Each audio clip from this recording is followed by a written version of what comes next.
just because I always like for the most part I watch movies to like learn. You know, I mean the story's cool, but I love to just watch the camera angles. I'm always like, oh, how did they do this shot? How did they do that push? Oh, why did he rack focus from here to there? Why didn't he rack focus? You know what I'm saying? I'm always asking questions when I'm watching it. So when I do something, I can kind of emulate that or put my spin on it, you know?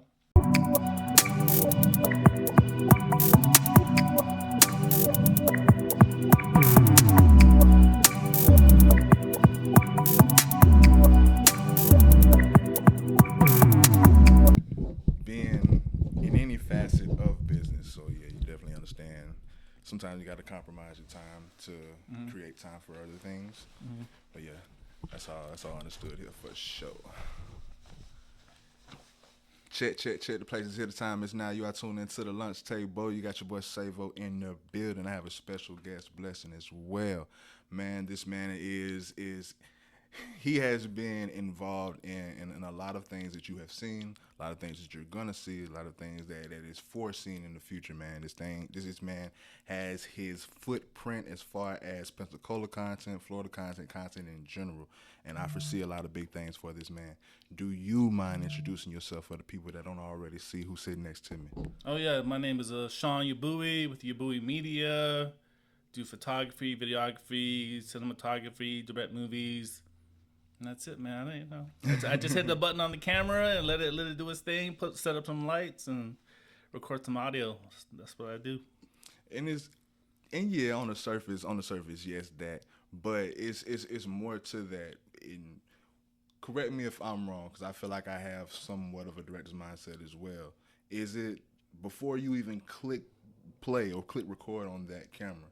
Is it to where you already envision what the scene's supposed to look like, or you already know what you're looking for, and you're just looking for the closest execution to that?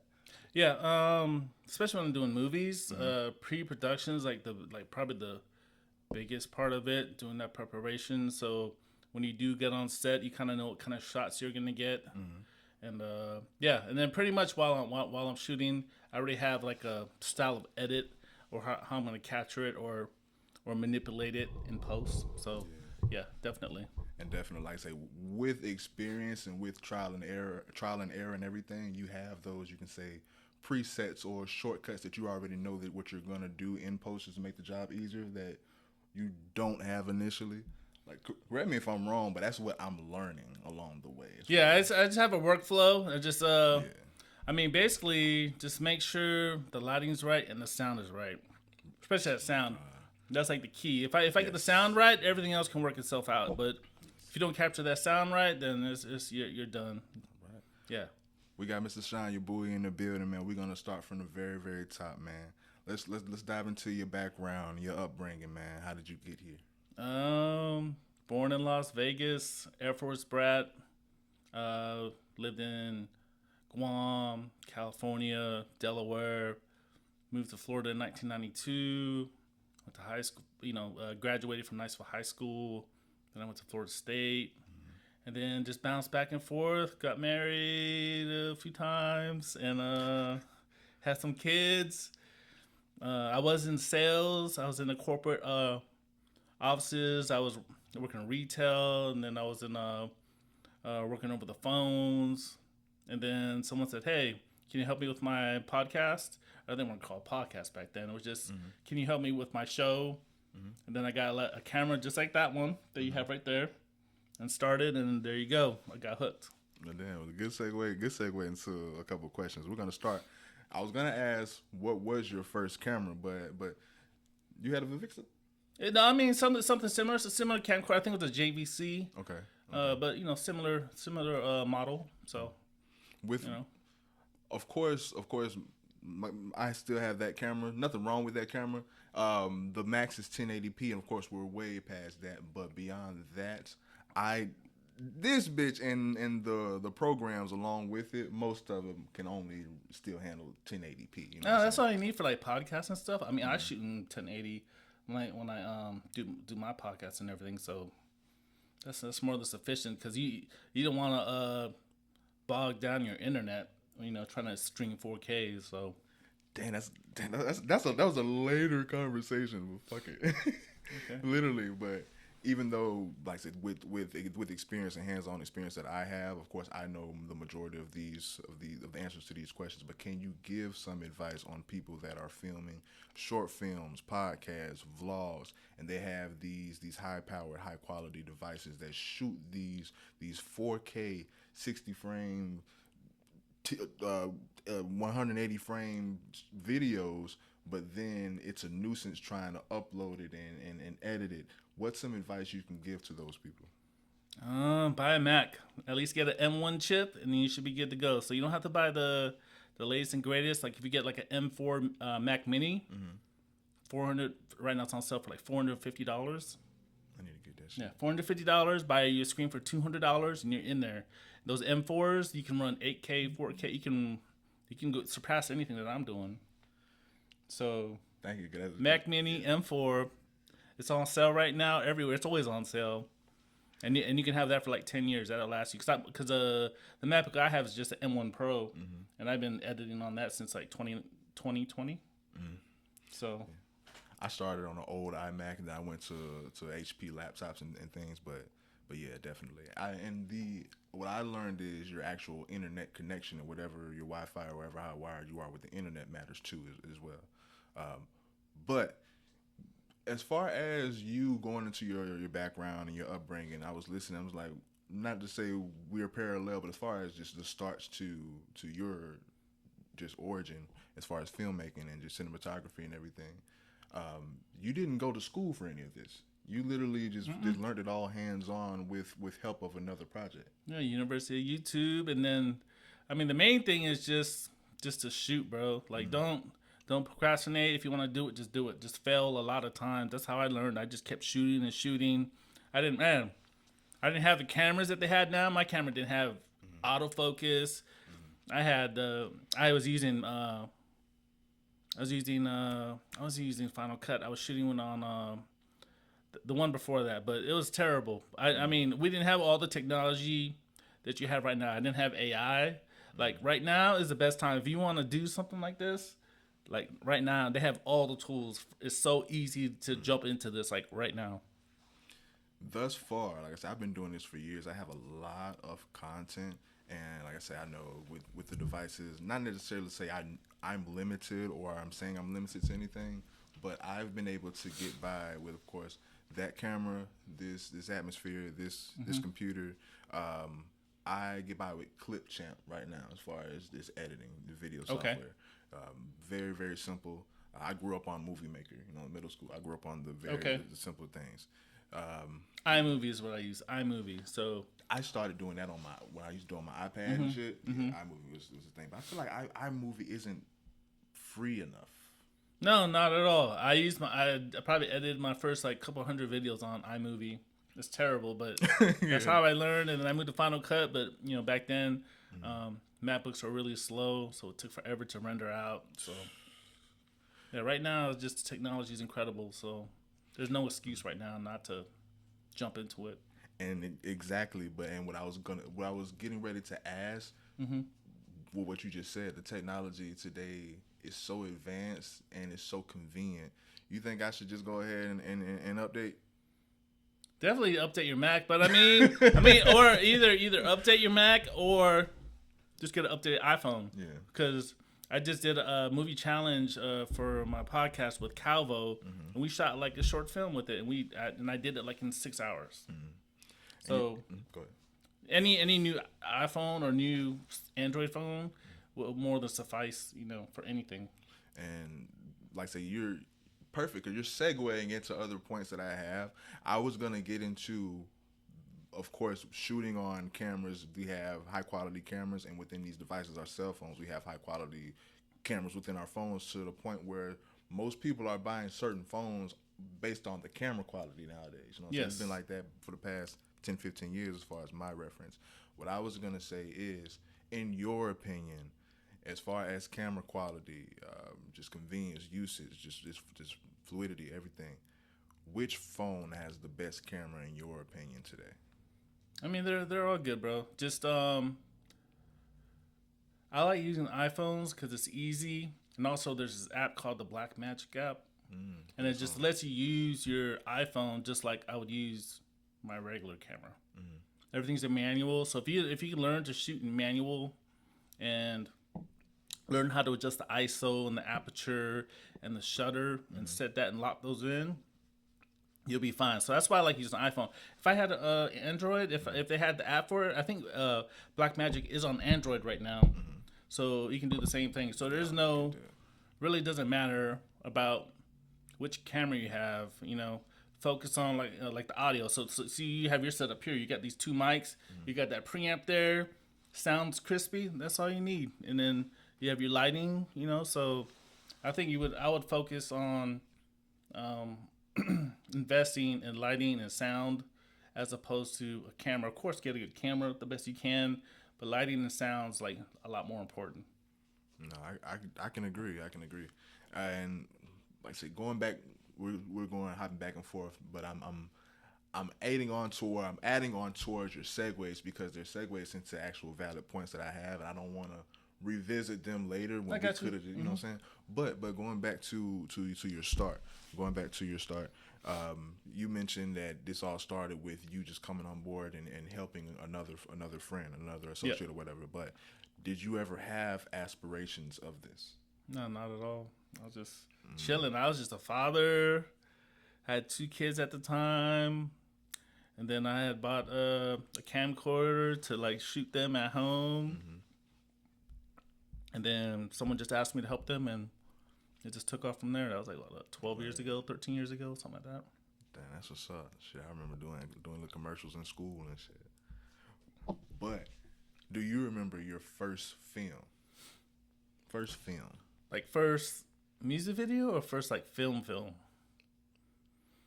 Both. Okay, music video. I mean, they're all on YouTube. You just look, just go to the earliest ones. They're trash, but yeah, that's what I want to get into. You know, that's all trash. But I just kept shooting, paid my dues, learned how to work, use the camera in manual. Didn't have autofocus. You know what I'm saying? So I just made a lot of trash until where I'm now. So, I mean, I don't want to just. God, no, it's a lot of trash because I didn't know what I was doing, bro. I mean, I didn't know about lighting and framing and the rule of thirds and you know what I'm saying. But then you just pick that up, you get your own eye, your own vision for something, and then there it is. Right. Well, not necessarily to say your magnum opus, but when you actually did learn everything that you needed to learn, and you started making the films that you can actually put your name behind confidently. What was the first few projects that particular era started or was involved within that era? Give me a movie and music video if you don't mind. Music video. Maybe any of my stuff I've done with Boneface, because he's always been a creative mind, and he always had a different look on everything. Then anything I've done with like Cutthroat, because we've always tried to make it more cinematic, more story. Anything where I had a story is what I always like the most. So that's why I probably like making movies now, because all the music videos where it involved story. That's the ones that I enjoy doing. So probably anything like Boneface. I'm trying to. And as far as movies,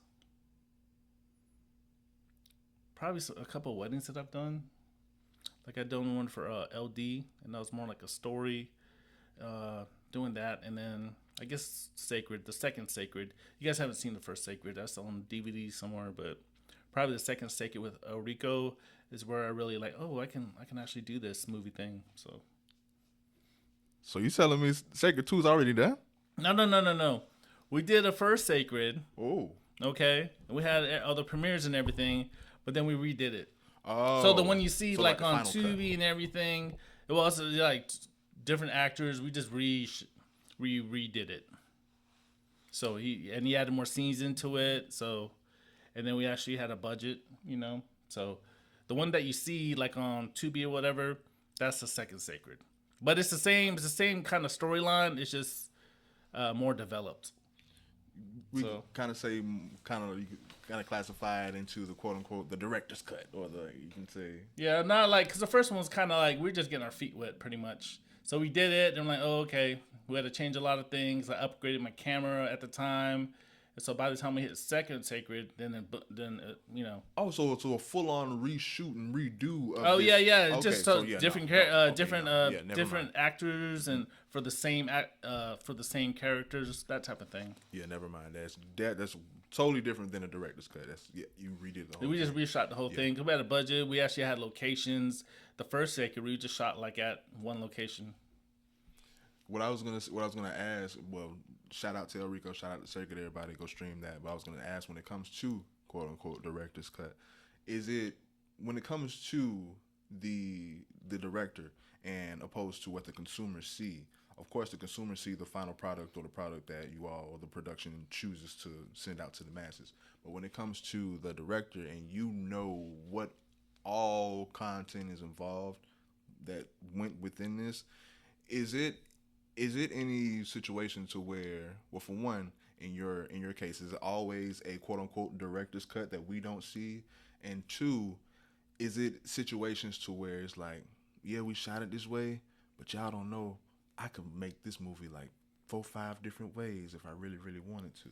I mean, you can always do that, but with like doing an independent film and with a limited budget and the amount of scenes you can shoot, can't really veer off to shoot something different like that. So pretty much whatever the final cut is you see, that's pretty much the final version. And for the most part, like El Rico and Jermaine or any other person, they've pretty much given me like the green light on choosing what is the final.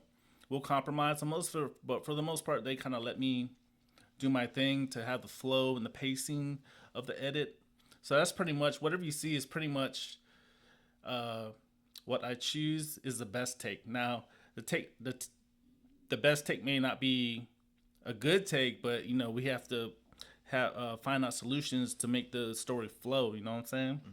Now, within that, because I would have anticipated, because yes, 100%, depending on the budget and everything, and not necessarily to call out or to to highlight or to just talk about anyone, but just speaking just on an objective scale, and I'm thinking more macro with it.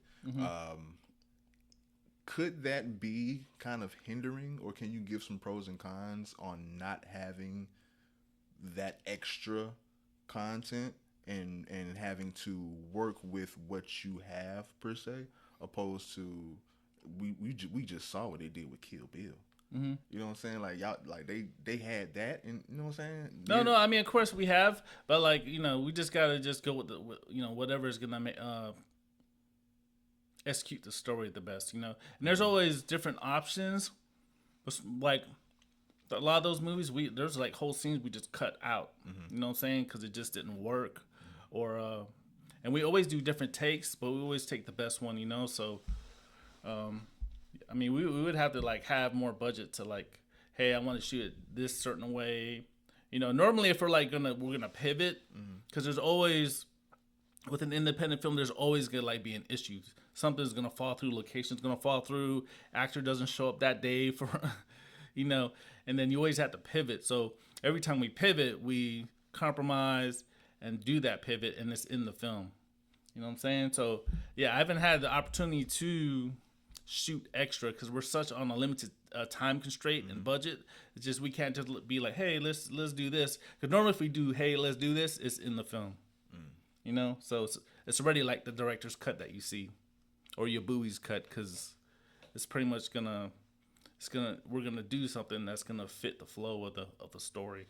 And like the contrast to that, I guess, because we're all getting there. Of course, Pensacola is definitely growing, and we're going to be to the level to where we can definitely match those other studios and everything. But with the other studios per se, is it more so normal to have understudies and just things, plan B's and C's, just in case those things happen? So they're less of a nuisance because we have such a budget, we got an understudy. We got such a budget, we can replace this, and this, and that. And I would imagine it'll be less of a headache. Would I be correct that would be more normal, more of what to expect there? or no? Like in a bigger Yeah. budget. Yeah. Yeah. I mean, normally people don't have like budgets for that. Maybe like in a play, they would do something like that. You know, where people can learn. But I've never been on like a set where we've always pivoted and like, hey, this person's out. All right, you holding the mic, you're in. You know what I'm saying? So it's never like there's one actor and then we have another actor learning those same lines because we'd rather put you make you an actual actor or you're working on set. So it's not really. I've never been in on the set where we've had like backup people because if you have someone on set, they're like doing something else. You know.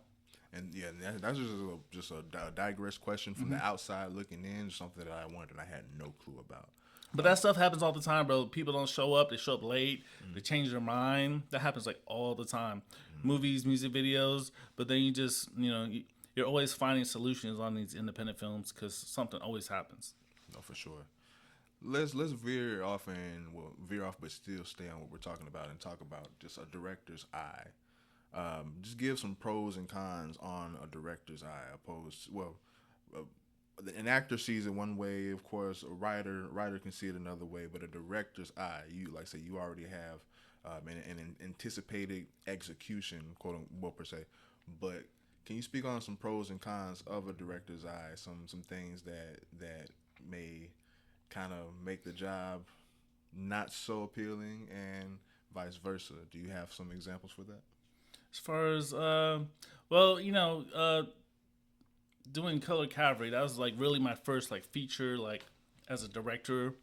Normally, like, I'm like the cinematographer slash maybe kind of director because like most time like Enrico and Jermaine they just leave it in my hands to set up everything, set up the lighting, and then set up the camera angles and everything.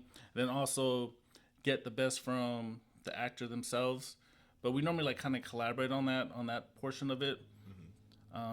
So as far as being a director, you just have to you have to kind of control like the whole set. You gotta make sure the actors doing their thing. But then there's like along with like hitting that record. Before that, I hit record. I'm like making sure the lighting's right. I'm making sure there's no sound. Make sure the AC unit's not going off. Like all that stuff. There's like a million different things that I'm like worried about. I feel you. So if you look on the Color Cavalry at the end, when you look at the cast and crew, you look at the crew. There's only 4 of us, bro. You know what I'm saying? It's like Jermaine, myself, and the 2 PAs.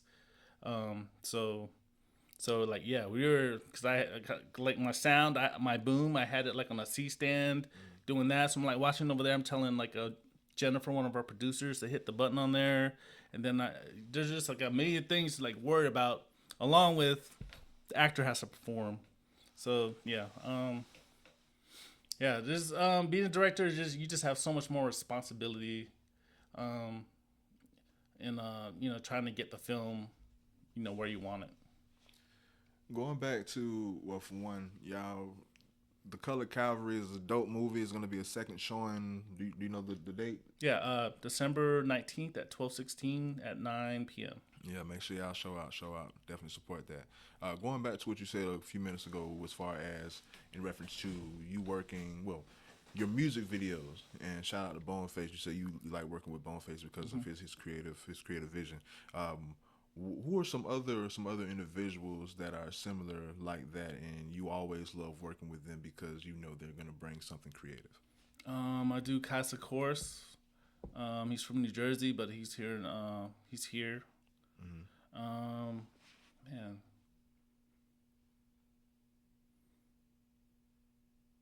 I mean, there's more, bro. I just can't. I'm just getting old, bro. No, you good.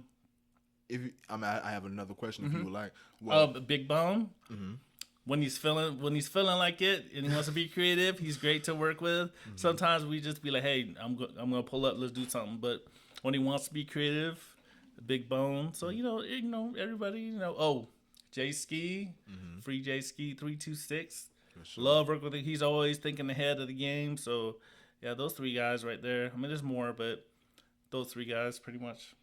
And with that, what I was gonna say, when it comes to like say a cinematographer in that aspect, when it comes to people that wants to step out of the box when it comes to their visuals, are you the type of person where kind of already know the answer, but Are you the type of person, and can you give some details and context to the two types of directors or cinematographers that welcome in those ideas? It's like, yes, give me more work, opposed to, ah, damn, you're giving me more work. You know what I'm saying? Like, it's some people that say, hey, I just want 3 locations, I'm a rabbit, do your thing. You know what I'm saying? Like, first question, which do you prefer overall? I'll just speak honestly and candidly. Which do you prefer? And do you see that in, not necessarily, you don't dox anybody, but do you see that in other filmmakers or cinematographers or directors, and how that can help or hurt an artist's trajectory? Yeah, I like when they want to do it. I like when they have a plan, because most time, like probably 80% of the time, they don't have a plan. Hey, Yabui, let's just show up down to this street and let's start shooting. And then I always have to come up with like locations and everything, just different things that that could enhance the video, because it's always like the same thing. Hey, I want to do a different video. I'm gonna get this car. We're gonna shoot in front of this car. All right, I got this money. You know what I'm saying? Yabui could bring could bring the straps out. Blah blah blah. I haven't done those in a while, but so I always want to shoot more locations to make it better, because otherwise we're just shooting from like a trap house or something, or a bando, and all that type of stuff. So I've shot in Zone 6. I've shot it at the Cali projects before they tore it down. I've shot in all those different spots, but I got a family, bro, so I gotta go. I gotta go home. So. Nah, facts, and then y'all pointing all that at me. I don't know if everything's on safety or it's not loaded, but been there. What's your favorite film genre to watch? Rom-coms. Get the fuck out. Rom-com. I love rom-coms. Just love, bro. I just like to see the brighter side of things. Man, of course I love, like, my favorite movies, Pulp Fiction, any kind of Tarantino movie. I just love the way he's just, his dialogue, his stories, his cinematography. And he's just different, just not chronological. He moves things around with the story. So definitely love Quentin Tarantino. He's one of my favorites. I say you segue into the next point. I was about to say, give me your favorite director or some of your favorite directors and why. Oh yeah, him, Nolan, man, and he, I just like the fact that he tries to do like everything in camera. He doesn't rely on like CGI and effects. Everything's organic, so you get that organic feel when you watch his movies. So. Now you mentioned your favorite movie genre is rom-com, but the first director that you mentioned was Quentin Tarantino. Mm-hmm. Now Quentin Tarantino makes a lot of movies. Initially, the first movies that come to my mind, of course, isn't a fucking rom-com. Mm-hmm. But what's your favorite rom-com? Rom-com like The Proposal, like anything on Netflix. I like all those cheesy movies, bro. I like I would have never guessed. I love Issa Rae, Insecure. I could never get into that shit. Like shout but it's the Insecure. If you just watch the way it's shot, it's just beautifully shot. Like if you just watch, like I take a lot of things from Insecure, just the way she shoots it, the color palette, like everything. I mean, everything else is cool, but just the way it's shot is beautifully shot. So stuff like that, or I love watching anything with Jason Bateman in it is really good. Like the Ozarks. Love the Ozarks. Like love Breaking Bad. Breaking Bad is one of the greatest shows ever created. Yeah, the story and everything. Have you seen whatchamacallit? El Camino is great. No, the new one on Apple TV. Huh? El Camino is trash. They got another one? No. There's a new series on it. I watch everything Apple TV. Peaky Apple Blinders? TV. No, it's like Precibus or something. It's about the aliens that come in. Oh, I need to touch back up. I'm sorry, Julia. She's still mad at me because I ain't watched Stranger Things. I ain't had shit to talk about. Oh, you haven't caught? I watched the first season. That's it. I haven't caught up on that one. So I'm caught up to the new season now. I have attempted to watch the new season, but I'm so busy making a clip or doing something. I got else, you. Yeah, I understand. I can't really be fully invested like I was supposed to. I watch that Diddy shit though, but that's my wife watched that. She said she loved it. So She like all that messy stuff. So Oh man, yeah, that's more so for the lunch table panel convo. We gonna talk about that, yeah, in a couple of days when we get everybody here. But yeah, so another survivor in R. Kelly, but yeah, yeah, definitely. sucks to say. But going back to you, what's your favorite Quentin Tarantino film? Pulp Fiction, the first one. Pulp Fiction and Kill Bill Part One. You know, I just love all the kung fu and the action in Kill Bill Part One. I love both. It's a one film, you know, but Are you watching the new one? Well, not the new one, but the new one, yeah, that has like the 15-minute intermission. I will, so I can just watch it all together because it's long. But 4 hours. It's 4 Yeah. hours. It's I mean, just one and two together. I already know the story. yeah, but they people are saying just if you just watch it back to back, and then I think there's some extra stuff in it Yeah. that it just gives you don't shut your mind off after one. You just go into the next one. So Yeah, and after seeing reviews, seeing that that's really all it is, yeah, it may be dope to see. I don't necessarily know if it'll be worth the 4 hours though. I may be wrong because I'm hearing that it's great. yeah, But I haven't watched it in a while, so I will probably take a look at it. I already know it. Just because I always like for the most part I watch movies to like learn. You know, I mean the story's cool, but I love to just watch Yes. the camera angles. I'm always like, oh, how they do this shot? How did they do that push? Oh, why did he rack focus from here to there? Why didn't he rack focus? You know what I'm saying? I'm always asking questions when I'm watching it. So when I do something, I can kind of emulate that or put my spin on it, you know? But Pulp Fiction is my favorite film from him because that's what introduced me to him. So Definitely that. Love Pulp Fiction. Love Kill Bill. Underrated, in my opinion, Reservoir Dogs. oh yeah, I definitely love Reservoir Dogs, but it is definitely underrated. Yes. Yeah, I just love the way he just writes his scripts. His stories are just always interesting, and it's always more than what you expect. You know? In that movie in particular, like I said, the story, but how the story was congruent with how it was shot, and how it would, and how the climax was at the very end. And we never saw the fucking bank robbery, and it was still a great movie. We never saw the bank robbery. Exactly, and you don't, and he doesn't need a big budget. He just needs some great know what I'm actors. saying? You know, just like what was that the Hateful Eight or whatever. Same thing. They all it basically takes place in that cabin, and that's it. You know, so Can you of course I like to say I know the definitions or the contrast, but can you give the difference between a soundtrack and a score for the viewers? soundtrack is more like music. You know, Compiled. that's created just just straight music, just like a song you would just hear on Apple. Playlist. Yeah, playlist. Yeah, any music that has an artist. The score is more like, I guess, the sound that like kind of accentuates the scene. You know what I'm saying? So it's supposed to flow with the scene. Sometimes, you know, working on low budget like we do, we try to make it fit.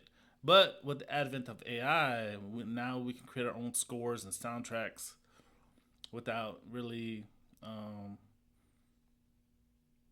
really having to get someone to do it for you, because it's kind of expensive to do that, just to customize songs and everything. So yeah, but scoring is more like just the sounds that underlie whatever scene you're doing. It's not a specific song the orchestra shit. that you get.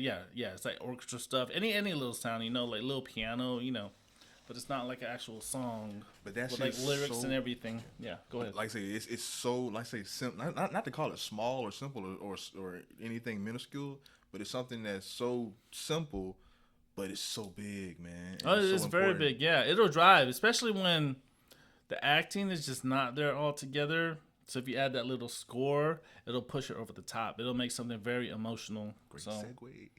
so Great segue. Like scores and soundtracks can save a film. yeah. So My like one of my favorite movies, if not my favorite movies, is Love and Basketball. oh yeah. That's one of my favorites as well. And I recently Basically rom-com. Yeah.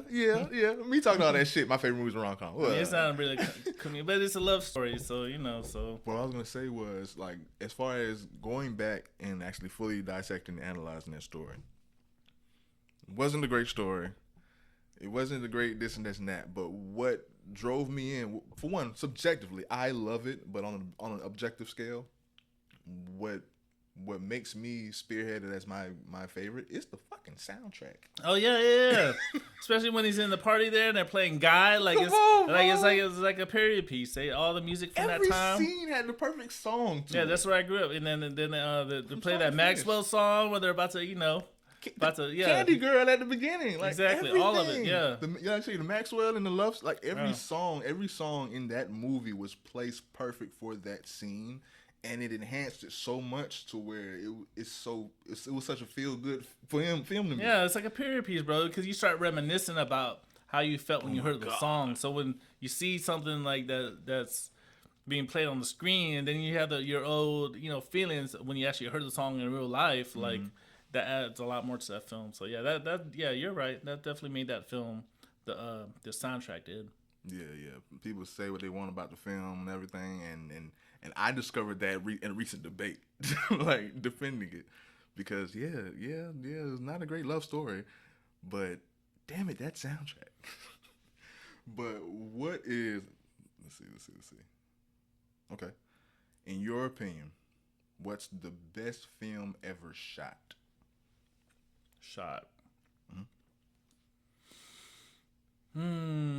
This could be an indie film.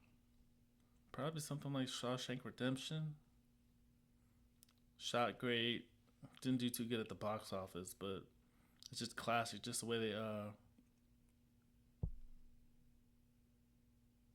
love the way Kill Bill was shot still. Dark Knight. And like I said, I love Dark Knight, and I love anything that Nolan does is because he does like 99% of his stuff's like in camera. So what you see is like what you get. You know what I'm saying? It's not like there's very little CGI in there in his films. So probably. I'm sorry. Go ahead. No, go ahead. No, I love The Dark Knight. That's one of my favorite movies. If top 5, if not top 10. Well, top 10, if not top 5. But I said, as far as the camera and everything and how it was shot, opposed to the Batman, because I love the Batman as well. Yeah, see, I haven't seen the Batman. You haven't seen the fucking Batman? I think I stopped at the Dark Knight and then. Whoa! I haven't seen any of those. Yeah. I've been. Never mind. After the Dark Knight, it's not that I don't want to watch it. It's just I've just never gotten around to it. It doesn't come on if it comes like on Netflix or anything. I'm gonna watch it. Priority to go see it. I understand that, but yeah, I watch shit like that, like I said, because the evolution. I want to see how this was shot opposed to this. Like how y'all gonna top? I'm there for that. I want to see how with the Batman. I feel like it was shot interesting to me because it was very dark, but the darkness. Did Nolan direct that one? I'm not sure. I'm too high to guess. I'm not sure. I think he just did. Okay. I'm sorry. The first 3 and then that's it. But it was so dark. But in really understanding the story and everything and the time period for that particular Batman, that was his dark period in time. So it kind of fit and everything. But it was like, damn, why is this movie shot so fucking dark? But that's just me. I thought you saw it. I want to have no. Yeah, I wish I could have, but yeah. Damn, Enrico Tatis, man, go see. I know, man. I'm behind on that stuff. No, like I said, I can't talk. I'm behind on a lot of shit. What is the worst film shot? I don't know. I never say there's like a worst film. Any of these things I have on Netflix that are just cookie cutter, they just put them out to put them out. But like, if someone's out there going and trying, I mean, it's really they're doing their best, with what they have. I don't really have a worst shot film. You're trying to be PC. No, I'm not trying to be PC. I understand what they go through, so I can't really say it's worst shot. If you get a budget and you can shoot a film and it can show up in theaters or whatever, you know what I'm saying? That they're a lot further than me. I don't have anything like, like nationwide, So if you can get it out there and you have the budget to do it, I mean, it's their art, I feel that, but you never seen anything that you like just cringed over, or you be like when you found out the budget, like with this budget, this what we got? Y'all could have did more with this budget. Is no films of that? No, I never take anything negative because I see the work, bro. Because they get the budget, they're gonna put together. I don't really have a worst film. I mean, there's stuff I just won't return to. You know what I'm saying? But things happen. Mm-hmm. Things are supposed to go your way. Actors drop out. Producers don't support you. You know what I'm saying? So I don't really have like a worst film because I try to learn from everything, from my mistakes, their mistakes. So Of your catalog, diving into your inventory, what's your favorite project so far? Color Cavalry. Plug it. The Color Cavalry coming out on December 19th for the second showing. Just because this was actually, like I said, my first directed feature film. I've directed like short films and other things like that before. It's like a lot went into it, man. We just got emotional at the end trying to finish that first cut, and then like the night before the premiere, I was working on it. Literally, I was going through each frame, and there's 24 frames in a second. I was going through each frame. I was checking the sound on everything.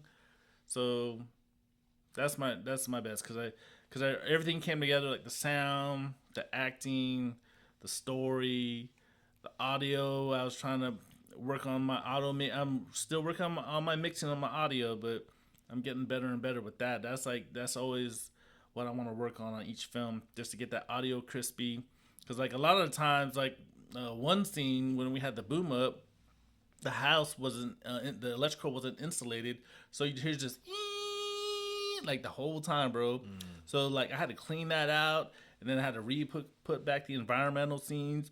I had to put back in the footsteps, like all the little mosquitoes and the birds. I had to put all that stuff back into it. So I had to like break it down, clean it up, and then put it back together again. So I really put like a lot of effort into this, along with color grading and editing and the flow and the pace. So yeah, that pretty much that one. That's like my baby. So before that, it was Southern Village with El Rico. I love that movie. I still love that movie. It's just this one, I was like the director, so I had control over the actors, how they were doing, along with the lighting. So yeah, that one thus far. So Yeah, y'all go definitely shout out to you, shout out to Jermaine, shout out to Rico too. But yeah, make sure y'all in the place December 19th, man. Go check out the Color Cavalry. Will we be seeing, like I say, you're always working and evolving and upgrading, and you were working on it the night before the initial release. With this release, will we be seeing more than what we saw the last time? Did you go back and no, it's pretty much the same thing, bro. For this one, yeah. Just now, there's some things that we might do for other things that we're working on that I'm gonna, we might make some changes. Not like any big changes, just more technical changes. But other than that, like this is pretty much how it's gonna be, unless because there's things that we're working on. Like different. We're going like on a festival right now, so we're trying to get different festivals. And some of them want you can only submit a 20-minute thing or a 40-minute thing, or it has to be like an hour and 20 minutes. So it just depends, bro. Like we try to customize it to get in those parameters, criteria and everything. Yeah, to hit to make that festival. Yeah. So. Once again, I apologize for that jacket that I was wearing that day, man, for my scene. You know what I'm saying? I know we shot my scene a couple times. Oh, no, good. Everything came out good, though, bro. Everything. And then, and it was good that we got to mix, all the great podcasters and people around here. So that's what's up. Let's go ahead and plug your podcast if we don't mind. Oh, the Shot Callers podcast on Thursdays around 8:30ish, 8:30, 9, whenever we get up there, because Cavo is a teacher at Pine Forest, and then of course I got all my things going on. So whenever we can get to it, we talk about cinema, and then we're gonna have some guests and stuff. So yeah, 8:30 we go live. Check us out. How long y'all been doing this? I think we're on episode like 25 or something. That's what's episode up. 30. That's so what's up. We've been super busy lately, so we skipped a few weeks, but we definitely, it's our goal in 2026 to turn up. Just work on our marketing, because we do use whatchamacallit? What's the one that creates reels for you? Opus. We have like hundreds of clips. It's just we don't have. We're just being lazy and procrastinating about posting them because we don't care how what they choose. We don't care. We just want to post them so people can watch because then they'll turn it to us. Cause we don't have the time to like go through the podcast and chop it up. You know what I'm saying? So whatever they choose, that's cool with me. I mean, and it's cool with him too. We just don't post them. We're just lazy. So we're gonna work on that in 2026. So Nah, I definitely love Opus Clip. yeah, I definitely understand. I definitely get that for sure. Opus is responsible for about 30% of my clips. Okay. Because it just does whatever and it misses so much if you put in the whole project. Yeah. So yeah, definitely 70% of all my clips are freehand. Well, that's good. That's good, man. If you ever, if you can do that, that's awesome. Yeah. I wish. Go ahead. Go on. Sure. No, I just wish I had the time to go and cull through all that. It's just, man, it's just a lot of work. So big ups to you for like actually doing your own reels. That's what's up, man. So Opus misses too much. Yeah. It misses a lot of stuff and it cuts things off short. But I love clipping things. I feel like it's not a fucking talent. but yeah, it's your work, bro. It's your art. So you want exactly what's out there, but we just want people to just a little be like, oh, what was he about to say? Then we want them to actually look at the podcast and watch it. So. No, yeah, for sure, definitely. Like I say, I utilize that. Like I said, so much you can get with that, but definitely it is a convenient tool. But what I was gonna say, for one, congratulations on your podcast. For one, with me doing this for years, I salute anyone that makes it past episode 2. Oh yeah. A lot of people, you get a lot of people out here. Oh, I'm gonna do a podcast, and then it's done by 2. They spend all that time to prep. Just do it. Just go. If you want a podcast, just go out there and mess up the words. That's why I was doing a podcast so I could get in front of the camera because I normally don't talk, bro. I'm behind the camera, and that's it. I don't say much, bro. I don't. Me as well, but I'm so gifted. It's like, why not? No, it's I'm obligated to do so. But if my choice, definitely, I wouldn't hear me speak at all. If the ideal picture, definitely, I'll be running everything, and these positions would be filled with the right cast and crew. But it's like, I can't trust nobody, bro. Everybody's, just the whole, but the whole point of the whole fact and the spirit of the show must go on regardless. Yes. Yeah, okay, I'll be the host. I'll be the sound man. I'll be the one that edits. I'll be the cameraman. I will literally do everything, bro. Yeah, that's what you gotta do, man. So now that's for our podcast, So I'm glad that Calvo can get the horns because he's great at speaking and presenting. So I'll be glad to do everything else live to do that part, so he can just talk all he wants, and then I'll just kind of be in there just chiming in. When I need to chime in. So, yeah.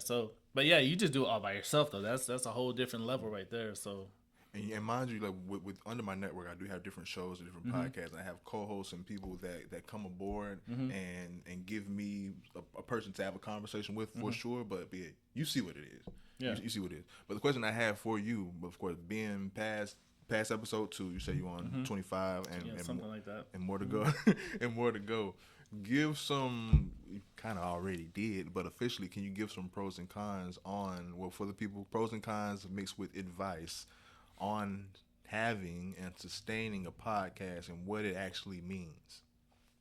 You just got to be consistent. You just got to just set a time and then do it at that time every week. Don't, life is always not life, and it's going to, if you let life just take over, Which I understand. There's things that are gonna happen, but if you really have a passion to do this, you're gonna do it no matter how you're feeling.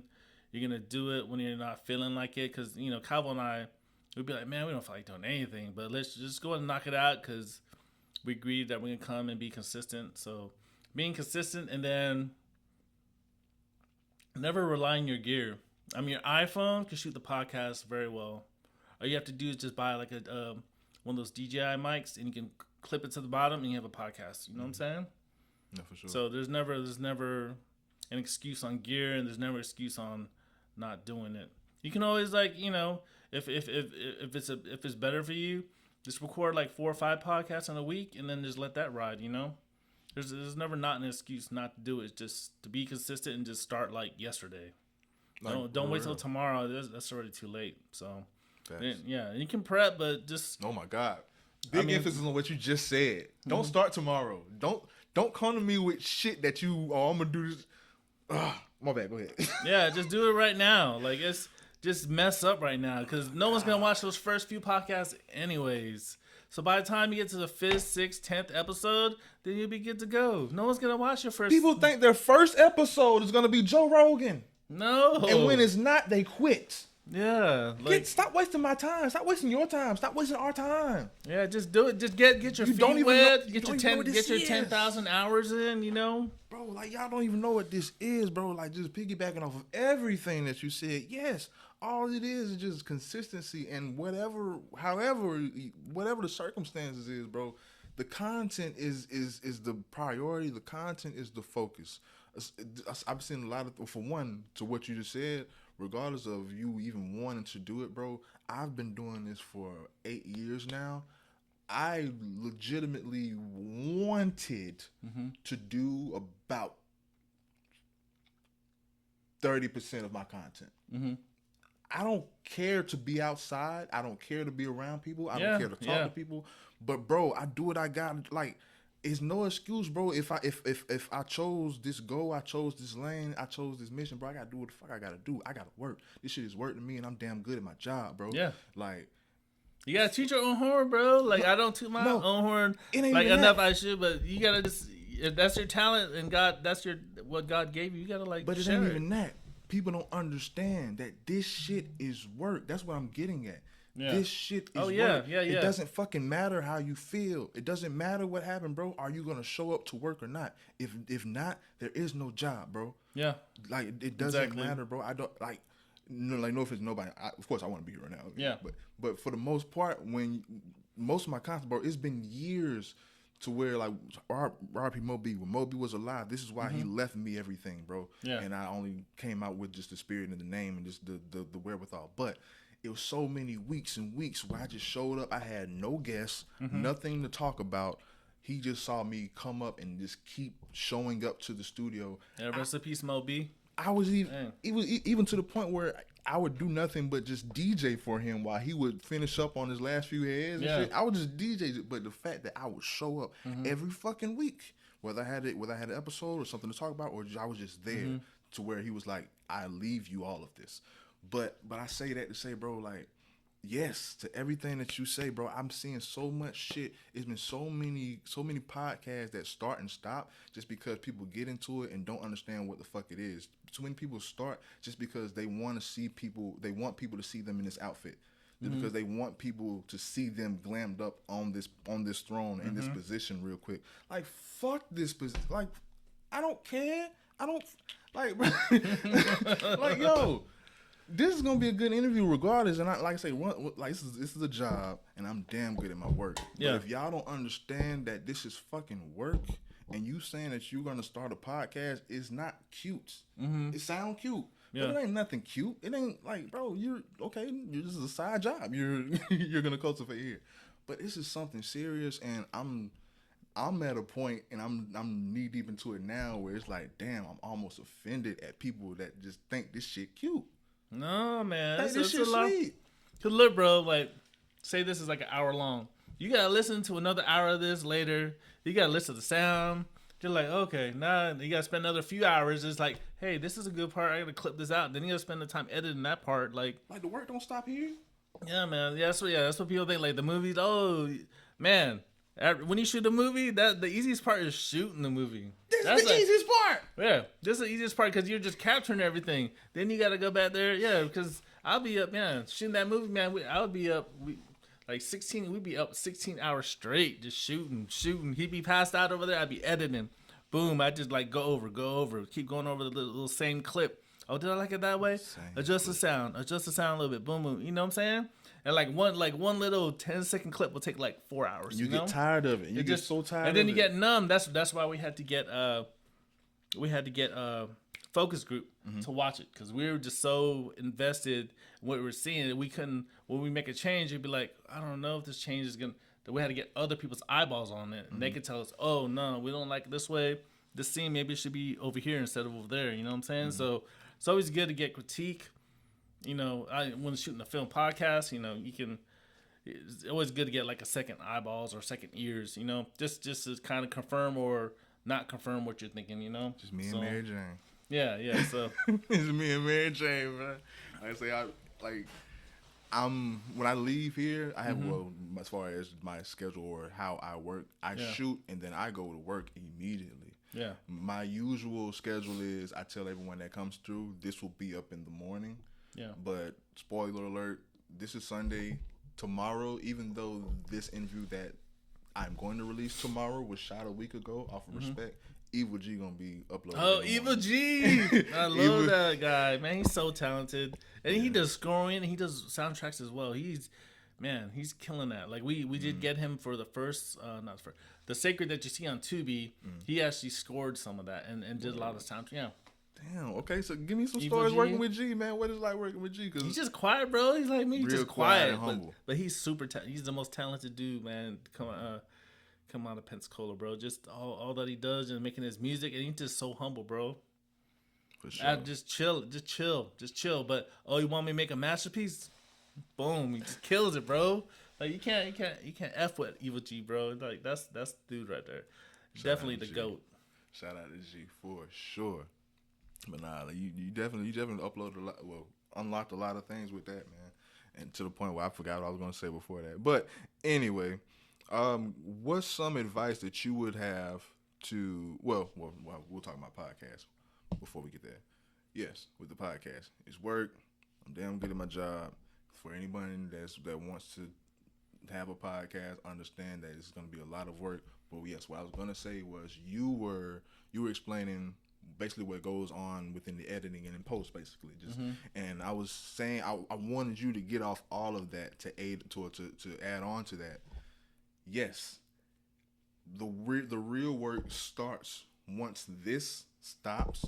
Then we get to work with that, and then you describe just the monotonous, the just schedule or just whatever it takes to finish this shit, the routine. Yeah. You detail that, and I was gonna say 100%, and then we do it all next week.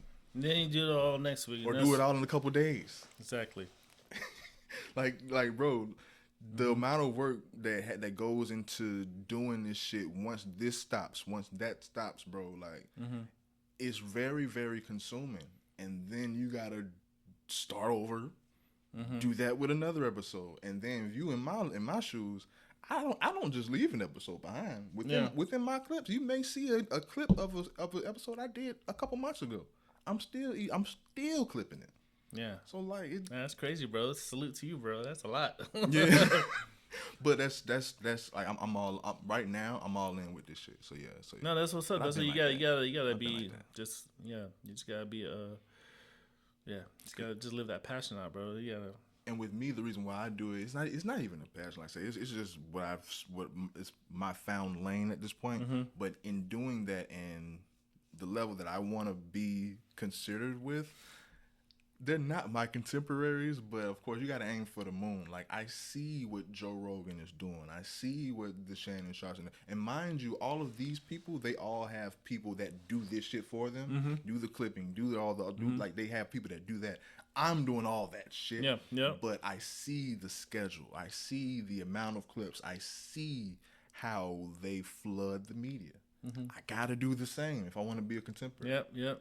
You gotta do it till you can hire someone, make money to hire someone to help you. No matter how I feel. Yeah. No matter how tedious it gets, I gotta do that shit if I'm serious about that shit. All of that has to be taken into account if you want a motherfucking podcast. Yeah. If you even have an idea of starting a podcast, if you can't even fathom anything that we just talked about in the past, 8 minutes? Or just a YouTube channel creating content. You gotta just, this is your job. You know what I'm saying? Because I see a lot of people, I want a YouTube channel. You'll see like one episode of they'll do their little vlog. Not saying little vlog, but they'll do their vlog. And then that's it. You see one episode. And the thing about it, what makes it like the good and bad part about it is the professionals make the shit look so easy and Yeah. effortless Mm-hmm. to where, like I said, shit looks sweet. Yeah. And they think the shit's sweet to where, oh, I can do that. Watch me do it. Please do it. I want to see you do it. Yeah. I need more. Do it. Yes. Please. But they do that shit and they see, oh, no. I ain't doing this. Yeah. I ain't doing that. But it's like, yeah, bro, you got to be serious with this shit. But there's so many people that, like, come to me with an idea, or I want to start a podcast. Everybody got ideas, bro. I want to start a podcast. Bro, if you're serious, I have nothing but advice to give, bro. I'm an open book as well, bro. If you have any movies or videos, but then when you actually have to do it, bro, that's a whole different ball game. So, and then you got to edit that, and then once you shoot it, then you got to edit it. You know what I'm saying? Then that's where it goes out the window for folks. And then, most times, the editing, like you're saying, the editing can take so long unless you're experienced to the point to where you have those shortcuts and those presets and everything. To where I'm finally at, you know what I'm saying? It doesn't take me forever to edit anymore because I already know what I'm going for. Yeah, that's why I'm lazy. That's why we shoot live, so I don't have to edit it, bro. It's already done. Because I used to do like a Boneface podcast, man. That thing used to take forever, bro. Because this podcast would be like 2 hours, 2.5 hours, and I'd shoot 2 cameras, and then he'd give me the audio from the Rodecaster. Man, it would take forever to edit, bro. So I was like, live is like the easiest way. Yeah. I'm switching cameras, so once I'm done, it's done. You know what I'm saying? If we messed up, we messed up. If the camera went off or something went off, something is in the podcast. You know what I'm saying? So and great, and well, 100%, and that's why streaming is growing like it is, because it's live. But yeah, as far as podcasting, a lot of live podcasting has emerged because it's very, very easy. And even here, if I had the squad and the motherfucker to actually run that live and have the overlays going and to do the switching and everything for me, then yeah. But I'm not necessarily a perfectionist, but I like my polished work. I like putting it out where I have an intro clip at the beginning. I like the structure that I've cultivated with. No, that's dope. That's dope, man. More power to you. You do that. That's just, man, that's a lot of work, but you doing it. So that's what's up, man. You love doing that. That's what's up, man. I don't. Fuck, but I gotta do it. Yeah, I have to. That's part of the game. Yeah. I have to. If I want to do this, I have to. I don't. Yeah. But going back to you, what I was gonna say, veering off from that, what's your advice to upcoming filmmakers? Don't worry about your gear. I said it a million times, just like on my other podcast. Just don't worry about your gear. Start now. Start putting your 10,000 hours like right now. Go watch a film. Go study how to be cinema. Just go to YouTube. That's where I learned everything. It's like YouTube, and then testing it, trying it out, and messing up like a million times. I messed up a million times. Forget to hit record on the take. You know what I'm saying? Like just any little thing. I messed it up. Forget to bring some gear. You just gotta mess up. You just gotta mess up, and then the next time you go out there, you're more prepared to create something dope. So you just gotta start today. People just wait all the time. Oh, I gotta wait. I gotta wait to get this camera. I gotta save my money to get this, bro. Your iPhone is great.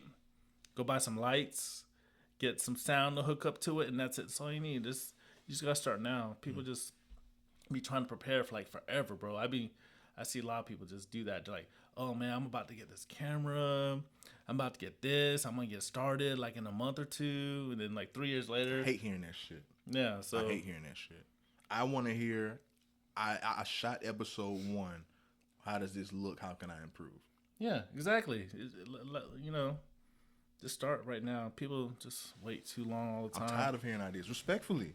I'm like an open book. I be telling folks like, oh, you should, like, if I see talent, somebody be like, bro, I have my gear. Just come on. You can just come. They never come. I'm like, never mind then. You don't want to do that. I be trying to help folks out, man. But I stopped trying to help because they don't want to help themselves. So, Yeah. Enough of that. Yeah. What's a film that you wish you could have directed?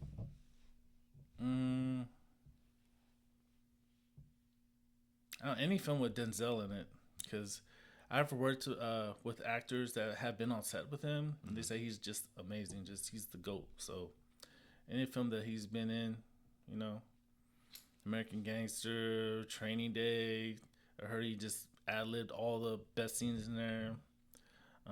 Glory. I mean, any of those films, bro. I mean, he's just the GOAT, man. I heard he's just perfect on. So yeah, anything with Denzel, I would have liked to direct it, because just to give him some orders and then he just take my words and then make it just legendary. Yeah, that would have been dope. Where do you see yourself in 10 years? Man, hopefully these films, man, we can get them off the ground, and this is all I'm doing. You know what I'm saying?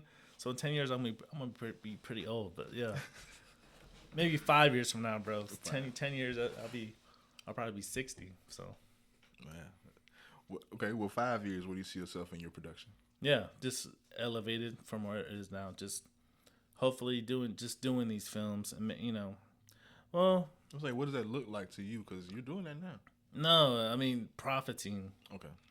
Like me, but I mean, people really don't make profit on these films. If we can get one of these to like sell or something, then that'd be great. But just the movie industry's hard.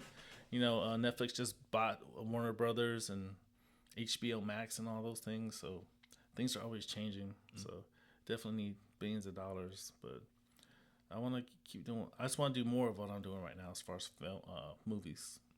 Last question I have. I don't want to keep it too long. You know what I'm Nah, saying? you good, bro. It's been a good show. We could even cut this into parts and do a to be continued. But give me 3 things you can't live without. 3 things I can't live without: my family,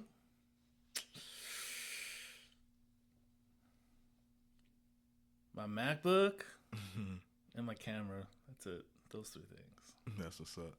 You want to get some shout outs? Yeah, shout out to all the filmmakers in Pensacola. I love all of you. There's never any beef or anything. You know who you are, everybody. You know, just keep out there. Just keep doing it. Shout out to you, bro, for doing your thing, inviting us, and for cameoing in our movie.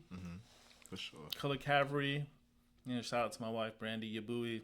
You know, you always hold me up all the time when I'm always out editing and never home. So I love you, and then my kids, of course. So shout out to everybody. You know, Jermaine, what's up, bro? Yes, sir. Yes, sir. Y'all know what it is. Definitely was a blessing for y'all. Call me to be featured in y'all film. Definitely, I'll be more than happy to do it again. But yeah, man, the place to the time is now. You have been tuned into the Lunch Table. Savo signing out. Yeah, boy. Bow. Lunch Table. Let's go.